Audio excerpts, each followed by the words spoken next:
Hey, it's 2019. Hey, it is an unstoppable day. Hey, it's your boy, and it's Terrence, the Unstoppable Coach Leftridge, with the Unstoppable Story Show with Terrence Leftridge. It's 2019, y'all, and it's Tuesday night. And if it's Tuesday night, then you know it's gotta be the Unstoppable Story Show.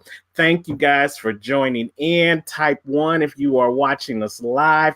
Type 2 in the feed if you are watching the replay. I see we've got about 8 viewers here right now, so come on in. Feel free to put some information in the comment section. We want to shout you out. We want to see who's watching the show right now. So again, type the number 1 if you're watching us live right now, or if you just happen to be watching this in the replay mode, type the number 2 in the comment section. I missed y'all. Happy New Year. Happy 2019.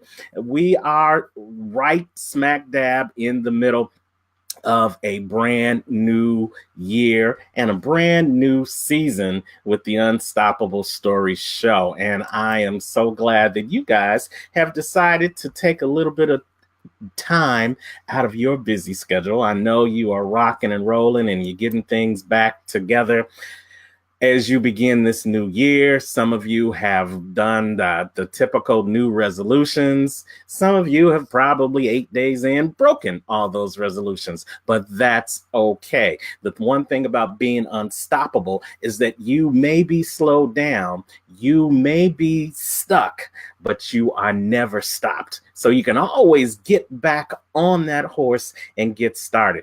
And here's the one thing I don't believe in resolutions. I believe in commitments. So I'm hashtag no resolutions, only commitments. So somebody, if you believe in that, you go ahead and type that in the comment. No hashtag, no resolutions, just commitments. Hey, we got somebody who's already in the feed. Let's welcome them in, welcome their comment in.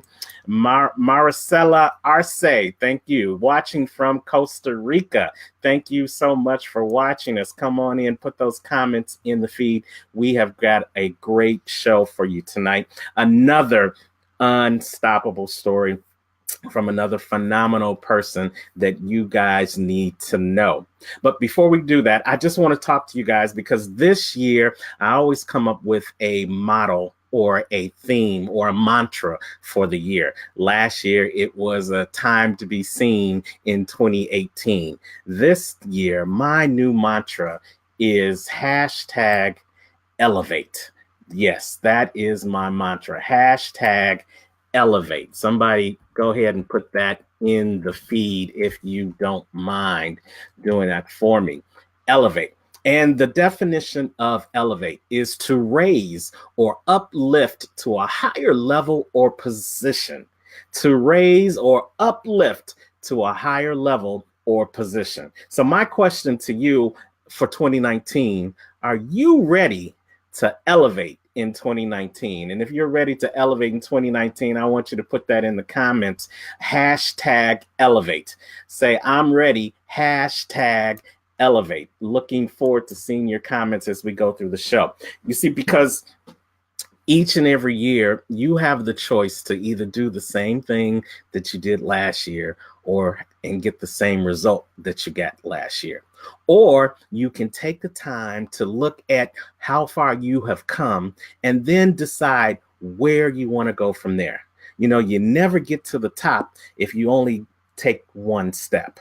The stairs to the top have many different levels. And each time for you to get to the top and to be unstoppable is going to cause you to elevate. You're going to have to step up and step up and step up and step up. And sooner or later, you will be at the top. And that's where we want you to be in 2019. So we want you to elevate in 2019. Hashtag elevate. As we welcome more people in, we've got Jeff William Metric from Chicago. He says, hey, and he also says hashtag elevate. Thank you for putting that in there. We've got Mariela Gonzalez, hi, from Costa Rica. Hey, welcome.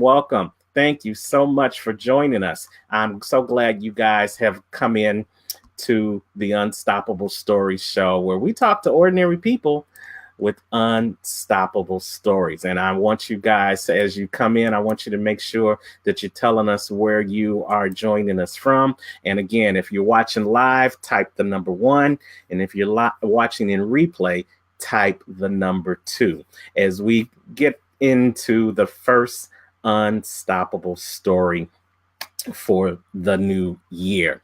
And I actually met this young lady back in 2018 for the very first time. A mutual friend of ours, Marie Cosgrove, introduced me to this young woman. And Marie, for all of you guys who know, she was on the show back in 2018 with her fabulous story. And she was one of the co-authors in the You Are Unstoppable book series that we released in 2018.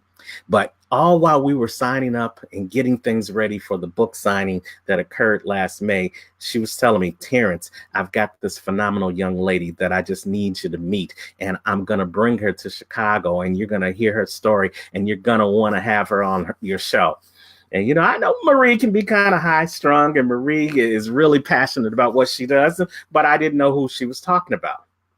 Well, let me tell you, this young lady took over our stage in May of last year with her unstoppable story.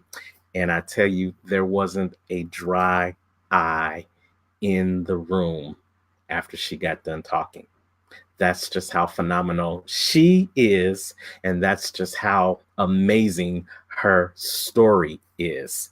And I am so glad that we have been able to find time to get her to join us live here on the Unstoppable Story Show, all the way from Costa Rica, y'all. Yeah, the Unstoppable Story Show. We are international, baby. We pull them all in, pull them from all over the globe, because this is what I know. There are just as many unstoppable stories in Chicago as there are in Costa Rica, as there are in Africa, as there are in Australia, as there are in New Zealand, as there are in New England.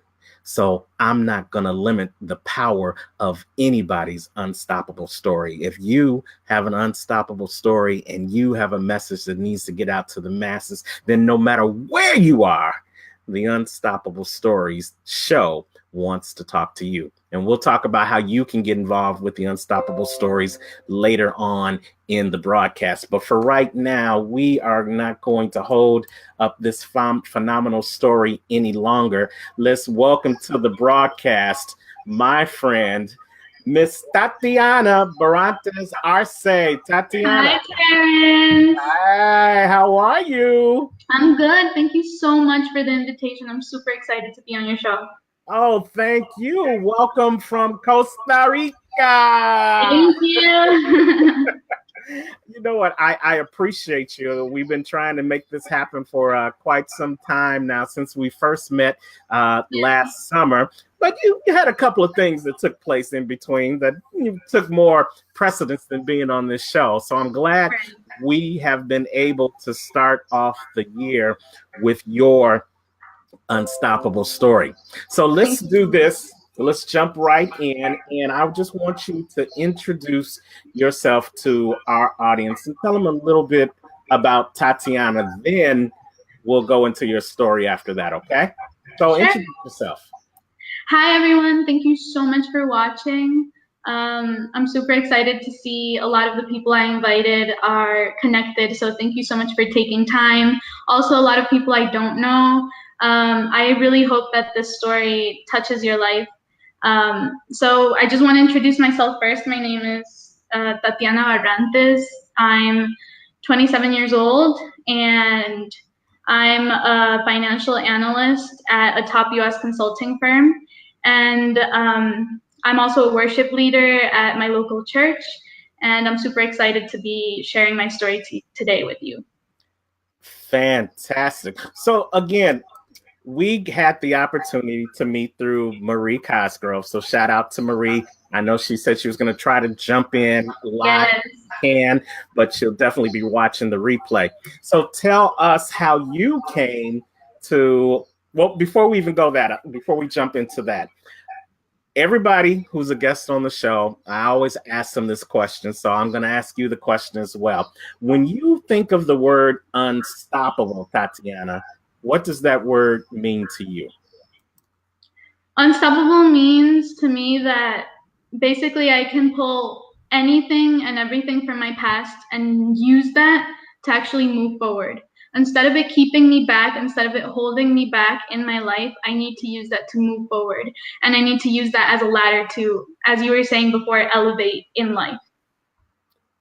Absolutely. Thank you. That's a great analogy. And you know what? You had a lot of things in your life that could have stopped you from even getting to the moment that you are right now. So before we go into that story, you met the phenomenal person, Marie Cosgrove, while I believe she was in your country. Is that correct? Yes. Tell us how that came to happen. So the John Maxwell team came to Costa Rica with a transformational movement. So I think it was over 200 coaches from all over the world came to Costa Rica to help coach in leadership, in universal values. So basically, most of these coaches didn't speak Spanish. They needed translators. Wasn't the case for Marie because she does speak Spanish, but I happened to run into her, and she was with Cherie Griffin, which did need a translator. So I went to a local church with them to be their translator, interpreter. And that's basically how we met. So it was basically her volunteering in my country and me volunteering as an interpreter, and we met each other, and we just, we have so much in common. We told each other our stories. We cried our eyes out in a taxi. It was amazing, and that's how I met her. And then she told me about a book launch she had with you, and told me that she wanted me to share my story in Chicago. So that happened last May. And that's when I met you, which was wonderful too. Well, you know what? I was blown away by your story, and I just can't wait for you to share it with our audience. I do have to say, I won't say like with most, but this unstoppable story is not a story that is just so glorious and everything like that. There is some tragedy, there are some trials, there Yes. is some devastating moments in your story. So I want you to feel comfortable to share as much or as little as you want to about the story as we move into this. But I want to let our audience know that there might be some things in this story that Mhm. are distressful. Okay. Yes. All right. So you met Marie and you decided to tell her your story. So Mhm. tell us your story of how you, as a young child, experienced some things that children should never have to experience, but Mhm. now you can talk about it and how God helped you heal your family. Yes, yes. Well, I'm going to start off from the very beginning. So I was born in 1991 in Costa Rica, in San Jose, Costa Rica, but I actually live and spent my first couple of years of life in a small town called Naranjo. So basically, it was a very hard time financially for my parents. My dad used to have a tomato plantation where it was very small, and he also used to pick coffee. But he wasn't meeting ends. It wasn't enough to to keep a household, to keep my mother and I. So he decided to go to the U.S. and start working. He went back and forth a couple times. My mother got pregnant with my little brother, and once I was about 3.5 years old, my dad decided that it was time to move us to the US. So we all moved to New Jersey. Okay, so you moved to New Jersey, and as we fast forward through the story, your dad found employment, and your dad was working a lot to take care of his family and to move you guys up to a different level. Yes. But some So things happened. yes, yes, exactly. So he actually had so many promises for us when he first moved to the US, and he promised, we were going to live differently and we were going to have, basically fulfill what everyone calls the American dream, right? So that's what my parents were going after. When we moved to the States, it turned out to be completely different. We actually lived in an attic because my dad didn't make enough money to rent out an apartment, not even a room in a house. We had to live in an attic, where I remember my parents would walk around hunched over because the attic was the ceiling was so low, they would bump their heads.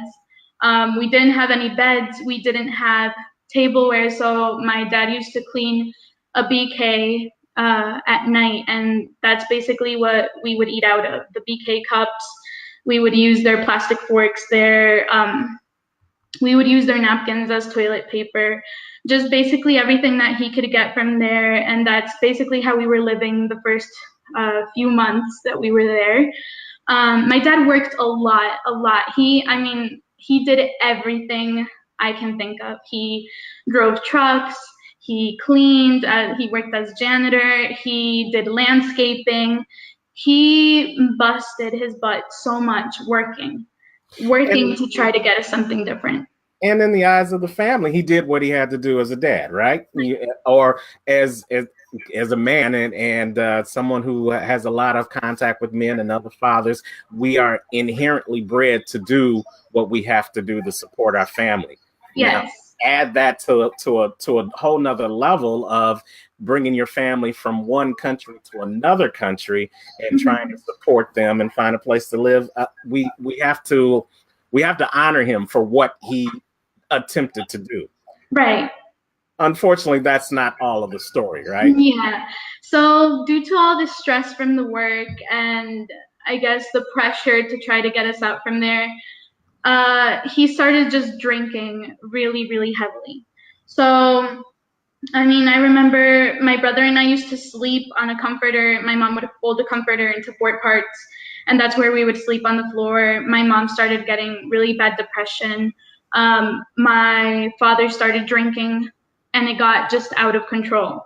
So when his drinking got out of control and his alcoholism got really severe, he started to, people when they drink just turn into different people completely. Like it was not him. I could remember every time he got drunk, every time I would see a bottle, I just started to get scared because I knew what he became into, what he turned into once he was drunk. So it always became really scary. He would always get super violent. He'd always start picking fights with my mom for no reason. He would just want to beat us. He would want to just fight and yell and scream just out of any little excuse. And it got really, really bad. And how old were you at the time, Tatiana? So when we first moved to the US, I was 3.5 and my brother was 1. We lived in the States up until I was 14. So this went through all this time and all the way until we came back to Costa Rica. It still continued to happen. There was physical abuse, emotional abuse. I remember my dad would beat my mom with my mom holding my little brother in her arms up against the wall to try to keep him from beating my little brother. Also, it got to a point where my mom didn't want the beatings anymore, so she would beat him as well. It just got really crazy. We would all fight. I don't know how many remote controls my mom broke on my dad's head. Wow. It got really, really, really bad all the time. And how did you deal with it as a child and as the oldest child at that moment? You say in your story that as you got older, you actually stepped in to try to take some of the beatings that your mom was getting. But tell me, how were you relating to that at that time and at that age? Yeah, so it's really hard, I feel, on the oldest child of families that live in these situations because the oldest child always tries to take like the paternal kind of role, right? So that's the role I took, the role that my father wasn't fulfilling in that moment due to his alcoholism. That's what I took. So whenever my dad would, sometimes he didn't appear in days. He'd start drinking and then he'd just be lost for so many days and no one slept with my mom. So I would sleep with my mom. So I was taking his role there. My brother had really severe asthma growing up. I would go with my mom to the hospital. I would go with my mom to parent-teacher meetings. I took on his role because he was never around. Wow. And you know what? I am so sorry that you had to go through what you went through. And I know the story gets better, and I can't wait for you to share that part of the story. But we're going to keep moving it along as the cycle went through. You guys, Yes. you're watching the Unstoppable Story Show with Terrence Leftridge and our guest, Tatiana Barrantes Arce, telling her story and asking you the question, can God heal our family? And I want you guys to really think about this, especially now. We spent the October here in the U.S. is domestic violence awareness now somewhere in the world. And I stress somewhere in the world because, here in the U.S. where I'm based and where Tatiana, your company is based, we tend to think we're in a bubble and we tend to only think in a national way. But domestic violence and abuse happens around the world. And even if you change your location, it doesn't mean you're going to change your situation. And you'll be able to talk about how the situation didn't change, even though you changed your location as we go into the story. But this abuse not only affected your mom and your dad and your brother, but it started having a personal effect on you as you got older, right? Of course. Yeah, of course. Tell us about the changes that you went through. So, if I look through pictures of when I was little, I could kind of see the smile fading throughout the years. It just turned me into a very bitter person. It turned me into someone that was filled with hate. I hated my dad. I hated him. I was scared of him. I hated him. I hated what he was doing to our family. Not understanding that it was not 100% him, but a whole background that he had, a whole issue with alcohol. But my blame was always for him, 100%. Um, I just turned into a really bitter person. I remember at some point in my life, I wanted to change my last name into just my mom's last name. I kept telling my mom, you need to kick him out of the house. And then she would for a couple of days, and then she'd take him back because domestic violence turns is a cycle. It's a really nasty cycle. It's something that people get used to living in and think that it's completely normal when it's not. And people take small things and forget that even small things are domestic violence. I remember I was very chubby growing up, and my dad had an issue with that. He had an issue with me being chubby. He had an issue with my mom being a little chubby too. So even small things like that became just part of the huge cycle of domestic violence. And then my mom being depressed, my mom trying to lose weight, my mom getting really sick trying to lose that weight. It wraps your entire mind, your entire everything. It just wraps you up in a dark bubble, in a dark cycle where you just see no way out. Wow. And we talked about the cycle of abuse back in October on a few shows that we did here on the Unstoppable Story Show. And we know that one of the cycles of abuse is the abuse happens, and then there's forgiveness, and then there is this moment of euphoria where you think everything is just fine, but ultimately the cycle continues and the abuse comes back. So again, no child, no teenager, no adult should ever have to deal with the abuse, and definitely not to the degree that you dealt with it. Now, I understand that not only your feelings about your dad changed, but the way you started to act changed. Yes. So talk a little bit about how you started changing and started going down a wrong road yourself.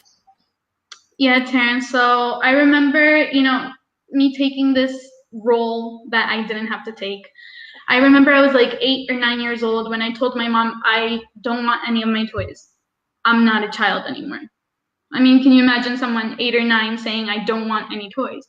Right. I put them all in a bag and I gave them away to my neighbors. I didn't want any Barbies. I didn't want any dolls. I didn't want anything. Because in my mind, I was a grown up. In my mind, I had to somehow, protect her, protect my little brother. So I started growing up way too fast. In my mind, I started to, think about things that a child does not need to think about. I remember I would pull my mattress into the hallway and sleep there whenever my dad got home, just to listen in and see if he was gonna scream at her, if he was gonna, yell at her, if he was gonna start beating her. And so I would lose, sleep during the nights, just trying to listen in as to what was happening in my parents' room. And this just filled me up with hate. I was extremely sad. I was extremely empty. I needed to find a way to, find love, because my mom, in her depression, I feel like she had my dad as a god. And in her world, if he wasn't okay and if he wasn't the husband that she wanted, she was just really depressed and she kind of forgot about us. I mean, I can't say 100%, that wouldn't be fair. But she focused so much on him and her depression that she kind of lost focus on her kids. So I remember my brother and I, once we were in middle school, we just started hanging out with the wrong people, trying to find love in people that were involved in gangs. We started to smoke weed, we started to drink, smoke tobacco, just anything that anyone told us we couldn't do. That's what we started doing to try to fill this empty place in our lives that we just couldn't find an explanation for or find something to fill it up with. So we started rebelling against our parents. I remember my parents getting calls from the police to go pick me up at school, me getting suspended because I would get drunk on the school bus, me getting arrested in the mall, and then the police dropping me off home and talking to my parents because I was just out of, I was just out of control. I was in some way trying, I was screaming for attention. And I remember the day I got drunk on the school bus and my dad went to pick me up at school. And he was like pulling me by my arm to get me out of school. And I kept like yanking my arm away from him and telling him, I'm just like you. I'm exactly like you. All I want to do is make you feel a little of what you make us feel. Wow. And that's at the point of my life where I was at 12, 13 years old. So at 12 or 13 years old, you were just like your dad, or you were trying to create the situation so that your dad could see what he was doing to you and more so what he was doing to your family.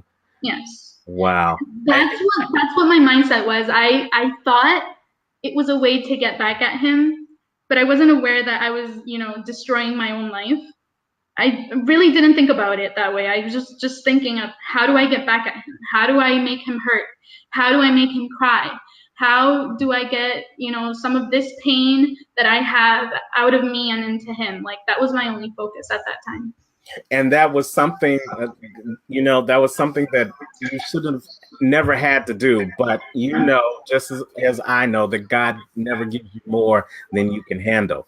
And God created you for a specific purpose. And sometimes when we get to trying to find our purpose, Tatiana, and for everyone who's watching right now, sometimes we've got to go through in order to grow through.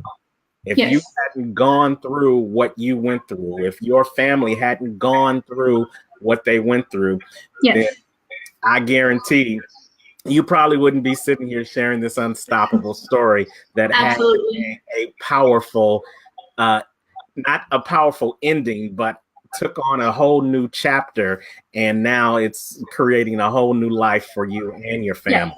Yes. So let's fast forward. Let's fast forward past the grittiness, because it does get more gritty, and we're gonna work with Tatiana to get her full story out into the world later on this year, or real soon. I'll say that, real soon. But part of the story goes where it got so bad that your mom actually took you back to Costa Rica and left your dad here in the States. But as the cycle of abuse happens, she took him back. Yes. He came home to Costa Rica. She took him back. Everything was going well, and then the cycle continued again, right? Yes. So let's get to the point of what I call Tatiana's defining moment, where you had a conversation with the only being that could solve your problem. And who was that, Tatiana? So the defining moment, Terrence, was I was arguing with my dad, it was something so shallow. It was something like I wanted to go to my friend's house and he didn't want to let me go. We started arguing.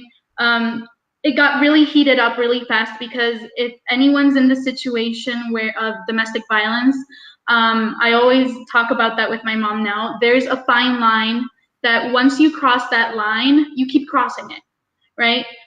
So once you lose respect for someone, it's really easy to just jump over that line all the time, constantly. So even like a small argument became into something huge where you're beating each other up because there's no respect, there's no boundaries. So I was arguing with my dad. He ended up pushing me against the wall, slapping me in the face, and busted my lip.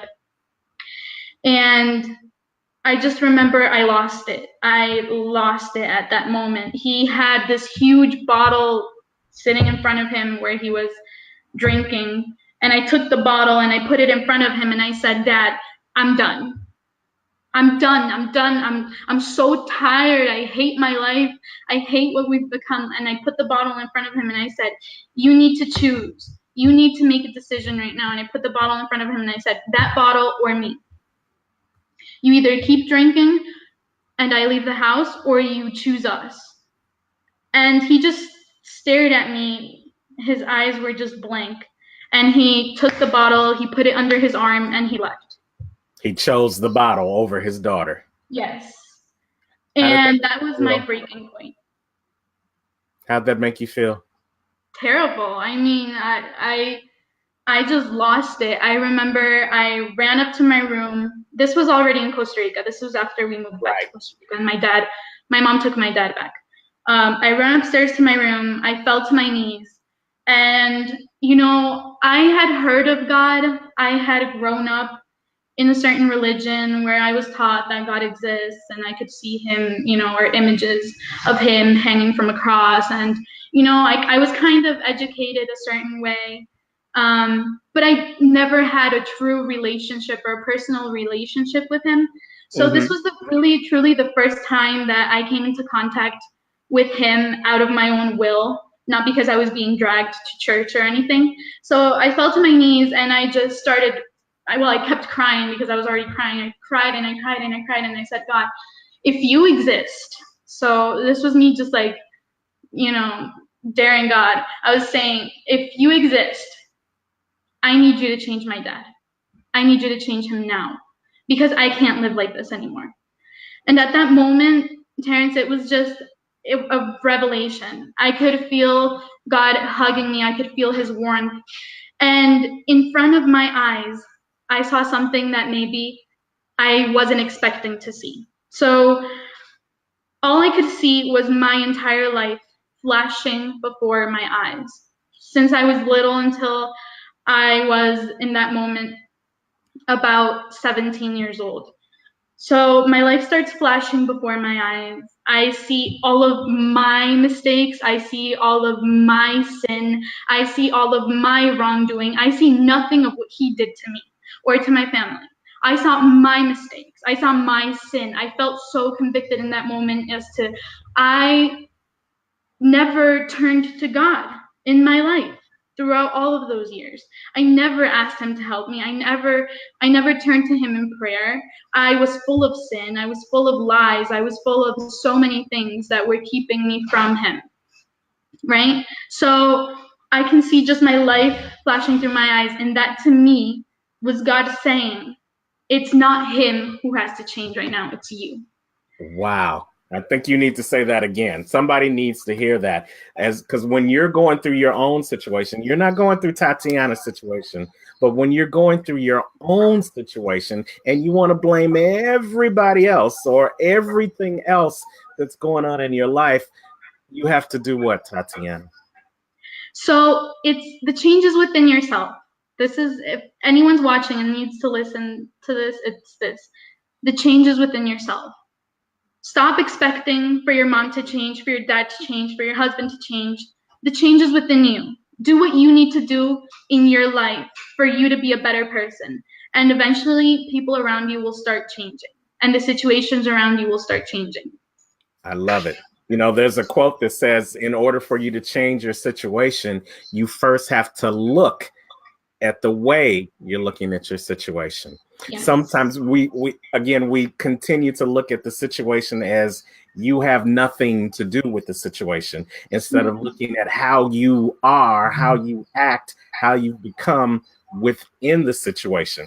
And that doesn't take away everything that your dad had put you and your family through. That doesn't take away everything that he was going through, because I guarantee he wasn't just drinking just because the drinking was good. Yeah. Many people drink to forget. Many people drink to overcome. Many people drink just to make it through. So your dad was going through something, but you reached out to God. This was your personal testimony with God. This was your defining moment. And I don't know you and I don't know the story, but I've been around enough to know that sometimes God puts a lot of stuff in our life that we can't handle, only to allow us the opportunity to find out that he can handle it. Yes. And you had to go through all that to get to that point. So glory to God that you got to that point. Glory to God. Glory to God that you put God to the test. You said, God, if you are really God, I need you to change my father, not later, not next week, not next month, not next year. You said, I need you to change my father right now. Yes. And then what happened? So basically, what happened is I had a cousin that was insisting on me going to church. So at this breaking point, I was like, okay, fine, let's do it. Because I had experienced something different. I had experienced God's hug, God's love, God's. I felt, like I knew my sin, like I knew what I was doing, and I was like, I had never felt like that before. So I started going to church with him, and the first day I was there, I felt like the preacher was speaking right to me. And that day I received the promise that my father would be serving the Lord and my entire family. So I went home, I told my mom, I was like, Mom, our life is going to change. Everything's going to be different. And it got like that. I mean, I continued to go to church. I continued to just study the Word of God, just look for Him, look for His presence, just started praying like I had never done that before. People would tell me, you're going to go crazy from reading the Bible, because I was just in love with this book and with the words that it was putting in my life. And so I just started to look for the Lord with my mom. Eventually, my brother started going to church with me as well. And once all three of us were there, we just started praying intensely for my dad. And it seemed like everything was getting worse because he left the house. He was almost living on the streets from his alcoholism, because he was renting this really small apartment that was beat down. Sometimes he wouldn't even go there. He'd just sleep on the street. Like it got really, really bad. So it seemed like the more we searched, for God, the worse he got, right? It was kind of confusing at that time. But then one Sunday morning, what happened?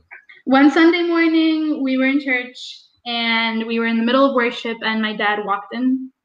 He walked in and he sat next to us, and I remember I just went blank, because to me it was like I was seeing a ghost or something. It was just amazing. I saw him walk in, he sat next to us, and my mom and I and my brother just started crying like crazy. We all hugged him. He that day accepted Jesus Christ as his Lord and Savior and turned his life to Christ. And Terrence, today, all four of us and my husband and my brother's wife and my baby boy serve the Lord. We are a restored family. My dad is one of my best friends. I remember the things that happened. Yes. Do they hurt? No, they do not hurt. He is a completely different person. He does not drink. He is a loving father. He is my best friend. He's my example to follow in life. He and my mom work with marriage and their marriage counsels at our church, and they've helped so many people with their story. And my brother and I do that as well through worship, and we just serve the Lord inside church and out, just trying to share our story and tell people that there is a way out, and that there is an answer, and that if you look for God, He will come up in your life. He will. I love it. And your story is the epitome of the phrase that the family that prays together stays together. Absolutely. And your father, I don't know him, never met him. Praise God that he made the transition and he's back where he is supposed to be and where he needs to be. But we know whenever you start getting closer to God, the devil gets busy, because the devil knows they're about to lose somebody, they're about to lose a soldier in his army. But the fact that you, your brother, your mother, you guys banded together and you called on your heavenly father to help your earthly father, there was nothing that the devil could do. He couldn't stand in the way. You may have been stuck, but because you reached out to God, your family became unstoppable, and ultimately your father came home. So glory to God for you. Amen. Yes. And again, while we are sorry you had to go through what you went through, we know that sometimes you have to go through in order to grow through. And as a result, you've got 3 unstoppable tips that you want to share with our audience, correct? Yes. So let's start off with the first tip that you want to share with them. And that tip number 1 is you use your past to move forward. Talk to us about why that's important. Absolutely. I just want to tell everyone, I hear people talk about their past all the time, and it's okay. Some people cry through it. It's fine. But it shouldn't hurt anymore. Try to heal it so it doesn't hurt and use it to move forward in life, to be a better person. You went through what you went through. That's never going to change. You either stay stuck there or you use it to move forward and help other people. So my tip number one is use your past to help. Use your past to be a better person. Use your past to grow and to help other people. I love it. And using your past is something that now empowers you instead of having your past be something that keeps you stuck or keep you down. You have to be able to accept the past for the past, Yes. but then always learn the lesson. See, you would have never learned the lesson if you hadn't gone through what you went through with your family. Exactly. I would have never learned the lesson in my life of being where I am now if I hadn't lost my good government job 10 years ago. There are some people who are watching this show right now. Your past had some lessons in there. You know, you never get the test before you get the lesson. You got to get the lesson in order to pass the test. I know we live in this microwave society where everybody wants it now, now, now. Give me that information right now. But if we were to give you the test right now, you'd never pass it, PASS. But it's because of what you've learned in the past, PAST, that's going to allow you to move forward and pass, PASS, the test that's in front of you. I love it. Thank you. Thank you. And so tip number 2, keep praying. Yes. Sometimes it takes hours, sometimes it takes days, sometimes it takes months or years. But if God said that he's going to do something, he is going to do it. He does not lie. He is God. And if he promised you something, he is going to do it. And I remember in my first days that I, was looking for God and I was looking through his word, I read something that says, believe in the Lord Jesus and you will be saved, you and your household. And I took that so personally. I said, that's for me. And I kept praying. And even throughout the seasons, I saw things getting worse and worse and worse. I held on to that promise and I said, that's for me. And I kept praying towards that. And there was an answer. And that's that my family is completely restored today. I love it. And, sometimes it takes one person to be the battle warrior, the prayer warrior for the entire family. You've probably heard the phrase that you've got a praying grandmama. There was a praying grandmama. You don't see her. You don't know where she is. You may be 1,000 miles away at school, or you may be in another city with your family, but you know that proverbial grandmama was out there praying for you, even when you weren't praying for yourself. Well, for your family, you were that praying. You had a powerful praying spirit, and your prayer was so powerful that God couldn't do anything but move in your favor. So when all else is done, when you have nothing else, you can stand on that prayer and trust in that prayer, and don't stop praying. Because even once you get through that one hurdle, if you just keep on living, as my grandmama said, there's usually going to be another trial or tribulation to get through. But the fact that you keep praying lets you know that if you got through that one, if I just keep on praying, I'm going to get through that one too. Wow. Yes. I love it.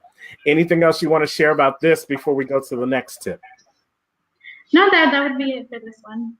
All right. So as we move into tip number 3, I love it. Not only should you keep praying, but you should never stop believing. Talk to us about that.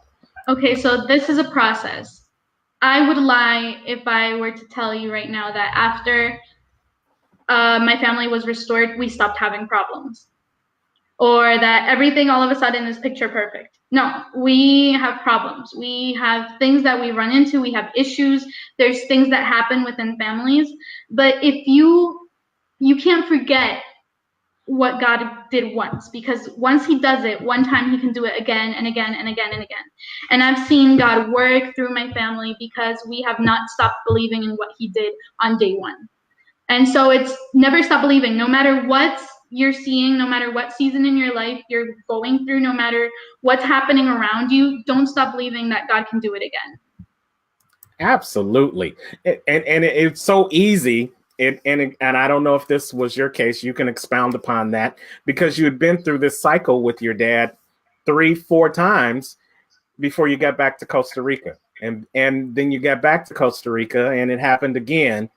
Mm-hmm. And so it wouldn't be far-fetched for us to believe that even after he came to church and even after he turned his life around, that somewhere back in your mind, because we're all human and we all have doubts, there may have been some place waiting for the other shoe to drop, or is this going to happen again, or was this just of course another wolf ticket that your dad was selling to you?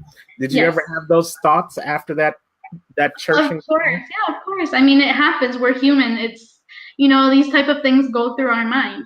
But, at the end of the day, we're a being that is comprised of 3 parts. My body, my mind, and where my emotions are, and my spirit. And there's, a constant battle between those parts where, my spirit's saying, keep believing, but then my mind's telling me, he might be lying again, or this might happen. But if you decide to just never stop believing that what God did once, he can do infinite times, then, you're set for success, because God is God and he can do anything.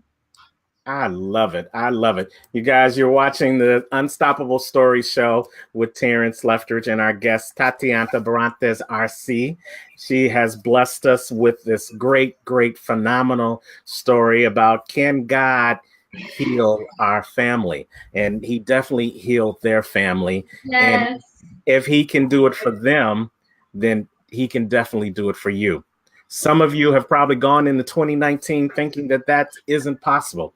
You probably crossed over from 2018 into 2019 and hell was still all over the place. But I want you to listen to this over and over again. And I'm gonna do the full screen, so that you can see the healed family that stands before you today. Why don't you introduce everybody? Yes, this is my father, Guillermo. This is my mom, Melissa. This is my brother, Guillermo, as well. Hi. My husband, Andres, and this is my baby boy, Aaron. Wow.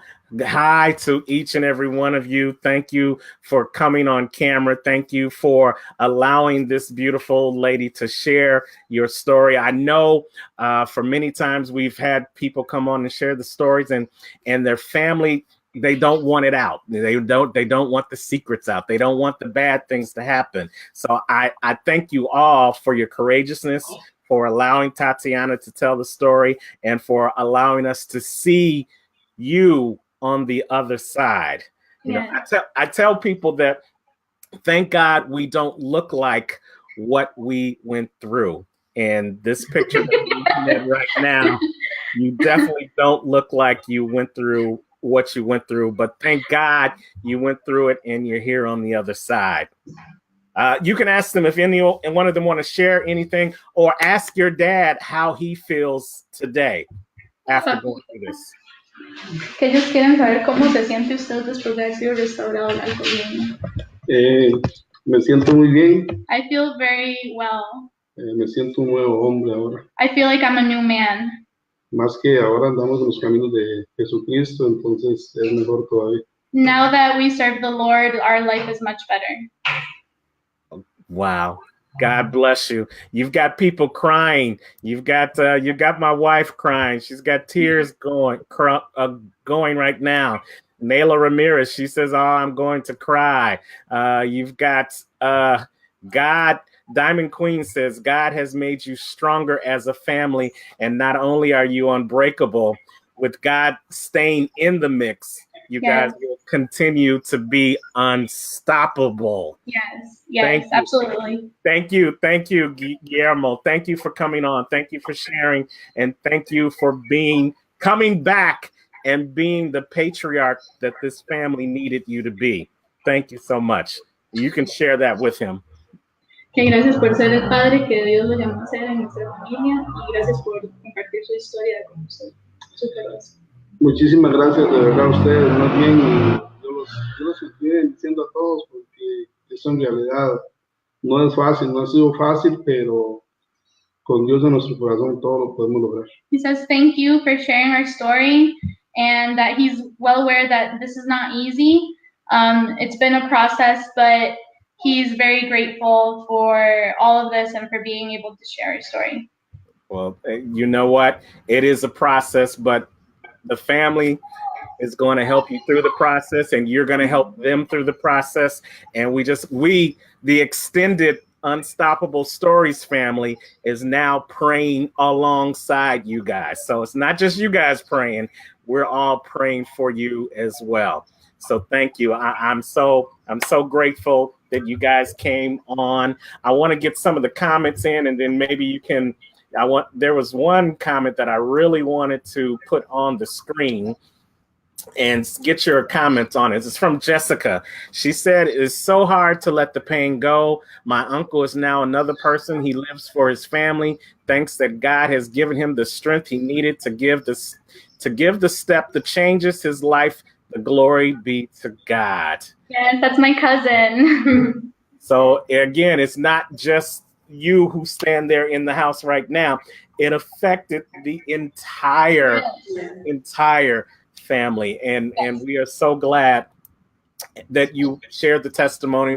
We know it's a living testimony. It's a living, breathing testimony, testament to what God can do if we just reach out to him and ask him to help us. He Absolutely. can heal your family. Yes. Thank you. Thank you, Tatiana. Thank you so much, Terrence. Thank you. You got the last word. Anything else you want to share with us before we let you go? God is good. God is great. God does not change. He is the same always. He can do anything in your life. Just turn to him. Just call on him. He will show up in your life. I promise. Wow. And if you guys didn't believe it before, you should believe it now. Thank you, Tatiana. Thank you, RC family. I'm gonna put you back down in the lobby, but if you could just hold on for about 5 minutes, then I'll bring you back off camera. Okay? Okay. Thank you, Terrence. Bye, everyone. Thank you for watching. Thank you. Wow, and wow. Didn't I tell you that was going to be an unstoppable story? Didn't I tell you? Diamond Queen says she looks just like you. I thought it was you. Yes. Jessica, she's crying for the happiness that she sees the change.